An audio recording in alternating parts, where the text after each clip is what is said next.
A 90-meter cruise ship vanished in the North Atlantic. Not a lifeboat, not a fishing boat, a passenger ship. And the most disturbing part is not that it disappeared. It is that, after a certain point, almost nobody had a reason to find it. You may have heard this as the story of a ghost ship full of cannibal rats heading for the British coast. That version traveled further than the ship probably ever did. The real story is stranger because it is less supernatural and more bureaucratic. In February 2013, and then again in March, a signal registered to a dead cruise ship came out of the North Atlantic, far from St. John's and far from any port that wanted her. A beacon does not explain itself. It only marks a coordinate and a moment. What came before that moment is the part the record can still reach. Before she became a headline, the Lyubov Orlova was a working polar cruise ship, ice-strengthened, passenger-built, and ordinary enough that people trusted her with holidays at the edge of the map. The Yugoslavia-built Soviet-era vessel carried up to 110 passengers and 70 crew on expedition routes to the Arctic and Antarctic. At 90 meters in length and 4,251 gross tons, she was not a small problem to lose. By January 2013, that same ship had no power on board. The end of a working vessel does not usually announce itself. It arrives through paperwork, missed maintenance, wharfage fees, and the slow departure of anyone with a reason to keep the books current.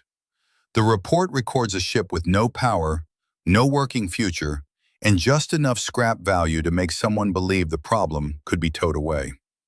Glenn Mackey expected a routine inspection in St. John's Harbor. His notes found broken life-saving equipment, defective fire doors, and emergency drills that did not behave like drills. This is the first human scale in the case. A single inspector walking through a ship that still looked like a ship, while the paperwork underneath it was starting to fail. Mackey filed his report in July 2010 through Transport Canada's normal process. The report did not close the ship. It recorded the condition of a vessel still carrying passengers on one final season of polar cruising, still presenting itself as the thing it was built to be. The deterioration was not hidden. It was documented, processed, and set aside. The system worked as designed. What the system was designed to do, in this case, was not enough. When the owner abandoned the vessel in 2010, it also abandoned people.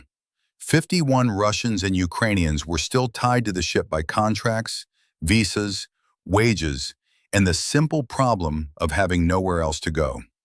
Svetlana Shabanova, who worked in the dining room, later said local donations kept them fed. The ship's lounge became a place for comedies, popcorn, and waiting. Wages accumulated unpaid to roughly $300,000 in total. The harbor in St. John's became, for a while, the ship's last real world.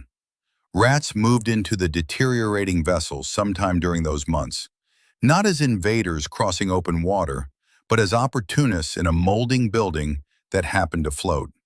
Shabanova was owed $3,844 when she finally left. The record gives that number precisely. It is one of the more exact figures in a case where many things stayed approximate. The plan looked simple on paper.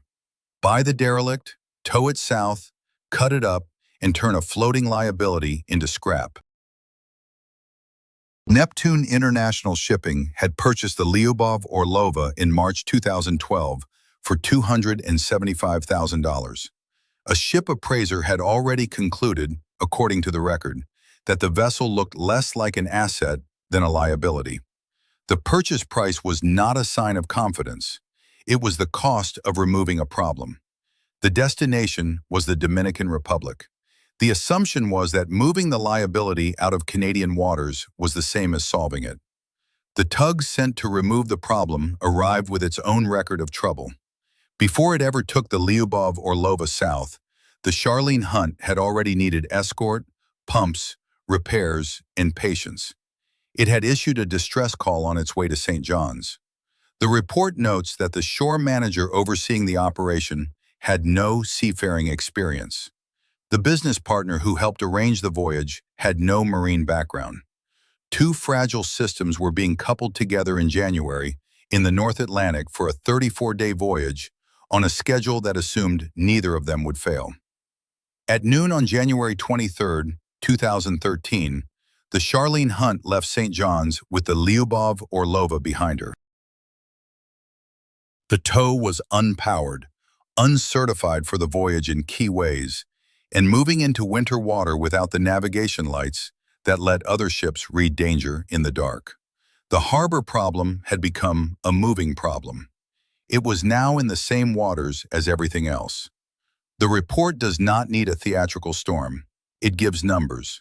40-knot winds, seas around 5 to 6 meters, and a tug trying to pull a passenger ship through the North Atlantic in January.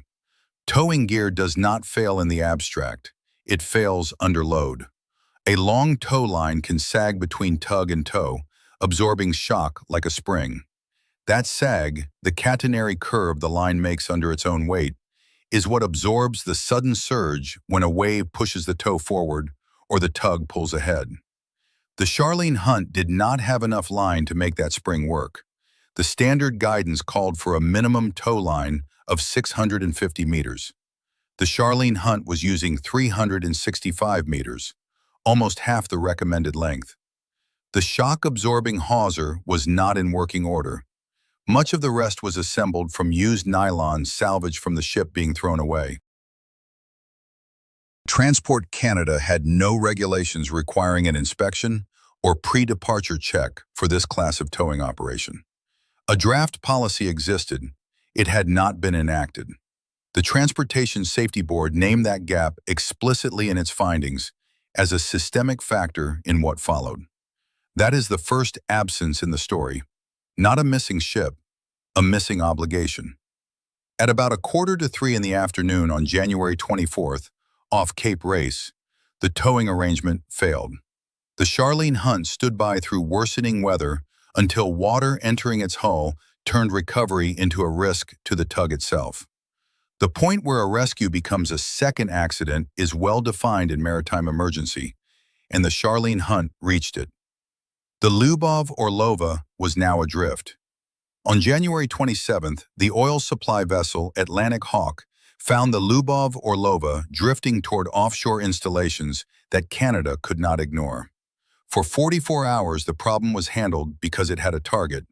The Atlantic Hawk guided the drifting ship clear of the Hibernia installation across nearly 2 days at sea. The intervention was purposeful, professional, and temporary. When the Lyubov Orlova was no longer a direct threat to fixed assets, the response ended. The Maersk Challenger connected a tow line on February 2nd. Once connected, it turned into the sea conditions, and the emergency tow line failed. That line was made of used nylon salvaged from the vessel being towed. It had not been tested for the loads a winter North Atlantic course change would put on it. The Lyubov Orlova was free again, and no further contracted recovery was attempted. Once the ship was outside Canadian waters and away from the oil platforms, Transport Canada stated publicly that she had drifted into international waters, was no longer a threat to Canadian interests, and that the owner remained responsible. The owner remained responsible on paper. Paper is not the same as a tug in the North Atlantic. Whatever insurance paper existed, it did not produce a recovery operation. The appraised value of the hull was negative by the assessor's own account.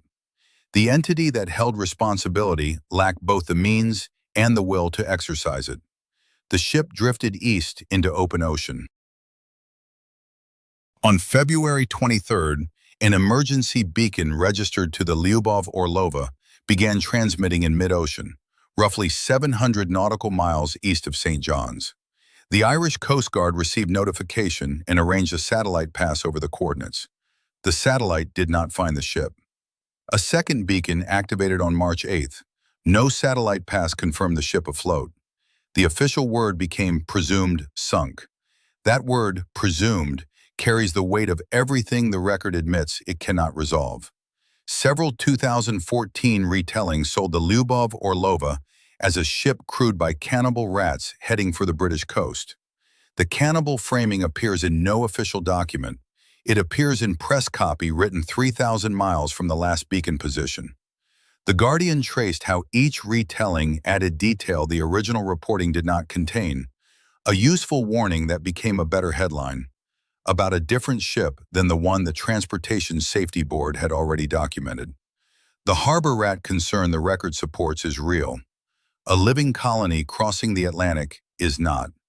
A ship of that size sounds impossible to lose until you ask who is paying to keep looking.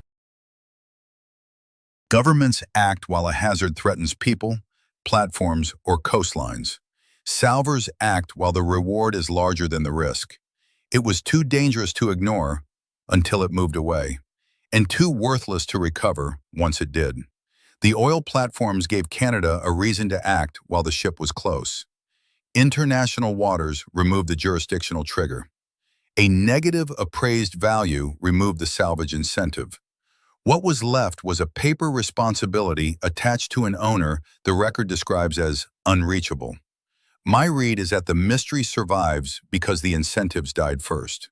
The ship did not disappear into unknown space. It disappeared into a space where nobody was funded to find it. A cautious reading of the evidence points towards sinking, not survival.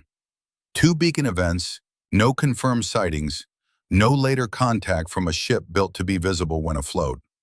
But presumed sunk is not a wreck position. It is a limit placed on certainty. The UK Maritime and Coast Guard Agency stated in January 2014 that it had received no sightings since April 2013 and had no evidence the vessel was still afloat, adding that any derelict entering European waters would likely be reported. The statement is credible and also modest. It says what the record lacks, not what the ocean contains. The Lyubov Orlova is not unresolved because nothing was recorded. It is unresolved in spite of the record. The Transportation Safety Board produced a thorough investigation. The findings are specific: inadequate preparation, tow line well below the required standard, no working shock absorption, missing certifications, a regulatory gap that let the voyage depart without inspection, and mechanical failure in the tug under conditions those preparations could not handle. The record names the causes. It does not name the coordinates of the wreck.